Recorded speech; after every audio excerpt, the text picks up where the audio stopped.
Interreg 3 est l'initiative communautaire du Fonds européen de développement régional, FEDER, qui favorise la coopération entre les régions de l'Union européenne. Son but est de renforcer la cohésion économique et sociale dans l'Union européenne en encourageant la coopération entre territoires et le développement équilibré. On y prête une attention spéciale à la collaboration avec les régions situées aux frontières externes de l'Union européenne.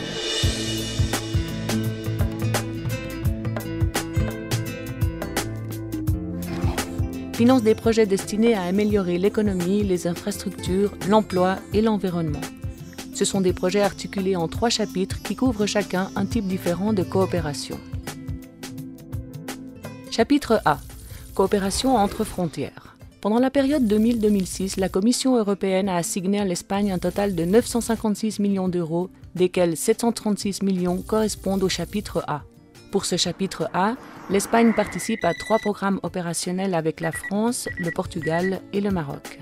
L'Andalousie participe à 2 d'entre eux, ceux du Portugal et du Maroc, et dans le cadre de ces projets, la Conciergerie de l'environnement de la Junta de Andalucía participe à 5 projets comme chef de file. Interreg 3 Espagne-Maroc, il s'agit de la création de la réserve de la biosphère transfrontalière Andalousie-Maroc, conservation des ressources naturelles du littoral et de l'environnement marin, un programme d'échange technologique en matière d'eau. Interreg 3 Espagne-Maroc. Les axes d'intervention prioritaires sont 1. La structuration de l'espace transfrontalier. 2. La valorisation, promotion et conservation des moyens communs. 3. Le développement socio-économique et la promotion de l'emploi. 4. La fomentation de la coopération et de l'intégration sociale et institutionnelle. 5. L'assistance technique. Conservation des ressources naturelles du littoral et du milieu marin, Renalit. Les participants de ce projet sont la Conciergerie de l'environnement de la Junta de Andalucía et le ministère de gestion du territoire, des eaux et de l'environnement du Royaume du Maroc. Le nord du Maroc et le sud de l'Andalousie partagent les 2 côtes de la mer d'Alboran dans le bassin méditerranéen, depuis le détroit de Gibraltar jusqu'à la ligne qui unit le cap de Gata à Oran, endroit où se produit l'échange des eaux atlantiques et méditerranéennes et espace de vie frontalière, de contact entre civilisation et culture, associés à la mer et à l'océan. L'augmentation notable de l'activité humaine, par le tourisme, la pêche, l'urbanisation, etc., a modifié profondément le paysage et la dynamique de ce littoral andalou et marocain. Il s'agit d'une zone d'expansion réduite à cause de la biodiversité élevée qu'elle possède. C'est aussi une aire de passage obligatoire pour de nombreuses espèces d'animaux migrateurs, parmi lesquelles certaines sont d'un grand intérêt économique et commercial pour les habitants, comme dans le cas du thon ou de l'espadon. Renalit se compose de 4 projets. Et l'amélioration de la qualité de l'environnement dans 27 municipalités des provinces de Malaga et de Cadix. L'objectif de ce projet est de conserver et promouvoir l'usage viable des ressources naturelles, d'améliorer la qualité de l'environnement et particulièrement de faire un usage rationnel et efficace de l'énergie dans les municipalités affectées. Les activités principales sont l'élaboration de diagnostics sur l'environnement, la définition d'un plan d'action vers la viabilité, l'élaboration d'une carte de viabilité énergétique, l'analyse de la gestion du cycle de l'eau et l'implantation de mesures correctrices.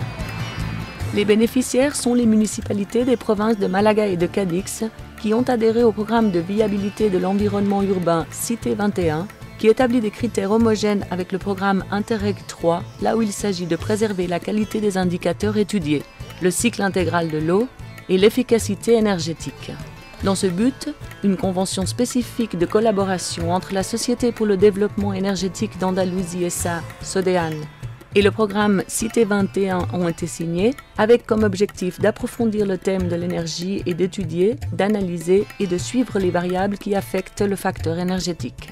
En ce sens, a été signée aussi une convention avec le Centre des nouvelles technologies des eaux, CENTA, dans le but de réaliser une étude tout aussi approfondie des indicateurs liés au cycle des eaux. Programme de sensibilisation, d'éducation et de communication. Les activités réalisées jusqu'à ce moment sont don d'équipements informatiques. Le don officiel de 6 équipements informatiques a été réalisé le 7 et 8 avril 2005 à 2 centres éducatifs de Tanger et Tétouan. Journée d'éducation sur l'environnement du littoral andalou. Une série d'activités liées à la connaissance des ressources naturelles du littoral se sont déployées autour du détroit de Gibraltar, comme les visites aux ruines de Baelo Claudia, l'observation des cétacés et l'exploration des parcs naturels del Estrecho et de Los Alcornocales. Réalisation d'une exposition itinérante sur les valeurs et menaces qui affectent le littoral du nord du Maroc et l'Andalou, dans les provinces du nord du Maroc. Elle s'accompagna d'explications imparties par des moniteurs spécialisés et se déroula sur des plages et centres éducatifs de la Méditerranée marocaine. Estimation de la situation écologique du littoral avec la participation de centres éducatifs et d'associations du Maroc. Pour faire prendre conscience aux écoliers marocains des problèmes écologiques existants sur le littoral, des journées d'études de plusieurs kilomètres de plage pendant lesquelles l'état de conservation des lieux a été observé. Journée d'échange d'écoliers andalous et marocains dans les parcs naturels Montes de Malaga et Littoral de Malaga ont permis aux écoliers andalous et marocains de participer ensemble à une activité d'éducation sur l'environnement en rendant possible l'échange d'expériences et une meilleure connaissance mutuelle. Les destinataires de ces journées ont été des centres éducatifs de Cadix, Malaga, Tanger et Tétouan. Encouragement à la participation sociale et associative. L'action réalisée dans ce cadre a été le montage de l'exposition Mar d'Alborán. Cette exposition voulait montrer les caractéristiques spéciales et uniques de la mer d'Alborán, la diversité et la singularité de sa faune et de sa flore marine, les arts de pêche et les nouvelles techniques d'exploitation menées dans ces eaux, la navigation, l'archéologie sous-marine et les activités récréatives. Pour ce faire, on utilisa une représentation pédagogique avec des éléments de musée et des copies, des maquettes interactives et des graphiques explicatifs. Restauration de l'habitat et conservation de la biodiversité. Ces activités principales sont le contrôle, suivi et restauration des fonds marins, un plan de gérance des formations végétales, l'installation d'équipements d'usage public, l'aménagement de sentiers et chemins. Mar Cerro Gordo, à la fois terrestre et maritime, déclaré parage naturel. Situé entre les provinces de Malaga et de Grenade, cet espace vulnérable et singulier comprend les municipalités de Nerja et Almuñécar. La proximité des chaînes montagneuses voisines, sur les contreforts desquels il se trouve, a conditionné sa physionomie en empêchant la formation de grandes plages. À leur place, on trouve les impressionnantes falaises qui le caractérisent. Les usages de cette bande de terre abondent, comme la pêche professionnelle ou sportive, les activités touristiques et récréatives, l'urbanisation, les activités agricoles et autres, et influent directement sur les habitats et les espèces, dont quelques-unes sont de distribution très réduite. Il est donc important de réguler ces habitats en développant des moyens actifs de conservation et de prévention. Les activités suivantes ont été réalisées. Protection et renforcement des espèces menacées et plantation de Buxus balearica, Maïtenus senegalensis, Ephedra fragilis, Juniperus oxycedrus pour la densification et restauration des arbustes singuliers des ronceraies.